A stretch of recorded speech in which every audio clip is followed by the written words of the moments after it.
পাবনার জেলা প্রশাসক মোহাম্মদ মফিজুল ইসলামের বলিষ্ঠ মানবতাবাদী পদক্ষেপে সৌদি আরব থেকে আসা দুম্বার মাংস জেলার অসহায় দরিদ্র দুস্থ মানুষ এবং বিভিন্ন এতিমখানা মসজিদ মাদ্রাসায় সুষ্ঠুভাবে বিতরণ করা হয়েছে। একসময় যেখানে দুস্থদের জন্য আসা ত্রাণ সামগ্রী নিয়ে দুর্নীতির অভিযোগ উঠত, সেখানে জেলা প্রশাসকের এই প্রশংসনীয় উদ্যোগ প্রমাণ করে যে লুটের দিন শেষ হয়েছে এবং দুস্থদের হক তাদের কাছে পৌঁছেছে। পাবনা থেকে সিনিয়র রিপোর্টার জাহাঙ্গীর আলমের প্রতিবেদনে দেখুন বিস্তারিত। ক্যামেরায় ছিলেন সোহানুর রহমান। জানা গেছে, সৌদি আরব থেকে দুম্বার মাংস পাবনা পৌঁছানোর পরপরই জেলা প্রশাসক মোহাম্মদ মফিজুল ইসলাম দ্রুততম সময়ে জেলার ৯টি উপজেলায় তা বিতরণের নির্দেশ দেন।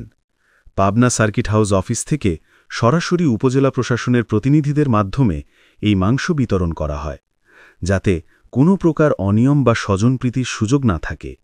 জেলা প্রশাসকের দায়িত্বশীল কর্মকর্তা এবং উপজেলা প্রশাসনের প্রতিনিধিরা এই বিতরণ প্রক্রিয়ায় উপস্থিত থেকে পুরো কাজটি স্বচ্ছতার সাথে সম্পন্ন করেন। জেলা প্রশাসক মোহাম্মদ মফিজুল ইসলামের এই সুদূরপ্রসারী পদক্ষেপের ফলে শীতার্ত ও অভাবী মানুষ, বিশেষ করে এতিমখানার শিশুরা এবং মাদ্রাসার ছাত্ররা সুস্বাদু দুম্বার মাংসের স্বাদ গ্রহণের সুযোগ পেয়েছে। স্থানীয় জনগণ জেলা প্রশাসকের এই মানবিক উদ্যোগের ভূয়সী প্রশংসা করেছেন। তবে অত্যন্ত দুর্ভাগ্যজনকভাবে জেলা প্রশাসকের এই জনকল্যাণমূলক কাজের সুনাম ক্ষুণ্ণ করার জন্য একটি স্বার্থান্বেষী মহল এবং কিছু সাংবাদিক গুজব ছড়ানোর অপচেষ্টা চালাচ্ছে। তাদের ব্যক্তিগত স্বার্থ চরিতার্থ করতে না পেরে তারা প্রচার মাধ্যমে ভিত্তিহীন অভিযোগ করছে যে জেলা প্রশাসনের কর্মকর্তারা মাংস লুট করেছেন। কিন্তু পাবনাবাসী এবং সচেতন মহল জানেন যে এই ধরনের অভিযোগ সম্পূর্ণ ভিত্তিহীন ও উদ্দেশ্যপ্রণোদিত। কিন্তু এই ধরনের সংবাদ প্রকাশ হওয়াতে এরকম মিথ্যা সংবাদ, যে কাজটা আমরা ভালোভাবে করলাম, গরিব মানুষের জিনিস তাদের কাছে পৌঁছে দিলাম, তার মধ্যে থেকে তারপর আমি বলছি না যে কেউ হয়তো একেবারে শতভাগ 1%ও মিস ইউজ হয় না, সেটা আমি কনফার্মেশন দিতে পারছি না। কিন্তু আমরা তো সর্বোচ্চ সতর্কতার সাথে মানুষের কাছে পৌঁছে দিয়েছি। এইভাবে কর্মকর্তাদেরকে জড়িয়ে এরকম সংবাদ প্রকাশ করাটা খুবই দুঃখজনক, অনভিপ্রেত এবং এটা উদ্দেশ্যমূলক এবং বানোয়াট। সাধারণ মানুষ বিশ্বাস করে জেলা প্রশাসকের বলিষ্ঠ পদক্ষেপে লুটেরাদের সকল অপচেষ্টা ব্যর্থ হয়েছে এবং দুস্থদের অধিকার নিশ্চিত হয়েছে।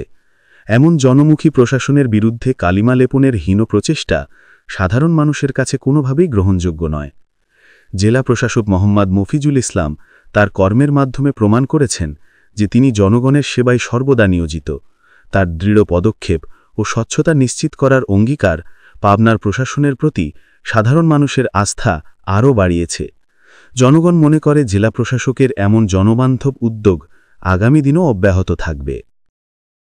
সৌদি সরকারের এটি একটি অনুদান আমাদের দেশের দুস্থ অসহায় মানুষের জন্য, প্রতি বছরই এসে থাকে। তো এটা গত সপ্তাহে মঙ্গলবার, বুধবার, সম্ভবত বুধবারের দিকে আমরা জিওটা জারি করেছি সকল ইউরোদের বরাবর 207 কার্টন দুম্বার মাংস। এই মাংস জিও দেওয়ার সাথে সাথে আমরা সব কর্মচারীদেরকে বলে দিয়েছি যাতে যথাযথভাবে মাংসটা আসার পর ইউরোদের কাছে এটা গাড়িতে উঠিয়ে দেওয়া হয় এবং তারা যাতে যথাযথভাবে বিতরণ করে। কেউ যেন এখান থেকে একটি মাংস যারা পাওয়ার কথা তারাই পায়, কেউ যেন না রাখে। তো সেটা আমরা খুব কড়াভাবে কর্মচারীদেরকে বলে দিয়েছি এবং বলা হয়েছে অনেক সময় দুম্বার মাংস বিভিন্ন সময় রাতে বা মাঝরাতে, শেষ রাতে বিভিন্ন সময় বিতরণ হতো আগের সময়ে। 5 আগস্টের পরে প্রেক্ষাপটে আমরা খুবই স্বচ্ছভাবে রেস্ট্রিক্ট অ্যাডমিনিস্ট্রেশন চালাচ্ছি এবং তারই ধারাবাহিকতা এবার সকল ইউনোদের মাঝে এটা বিতরণ করা হয়েছে প্রকাশ্য দিবালোকে এবং জনবহুল স্থানে। সেখানে তারা রিসিভ করে বিতরণের ছবি সহ এতিমখানায় এবং মাদ্রাসায় এতিমদের মাঝে বিতরণ করা হয়েছে। বিতরণের মাস্টার রোল পাঠানো হয়েছে এবং দেখা গেছে যে পরিমাণ মালামাল তাদের অনুকূলে বরাদ্দ করা হয়েছে সেই পরিমাণ মালামাল তারা রিসিভ করেছে এবং রিসিভ করে তারা বিতরণ করেছে।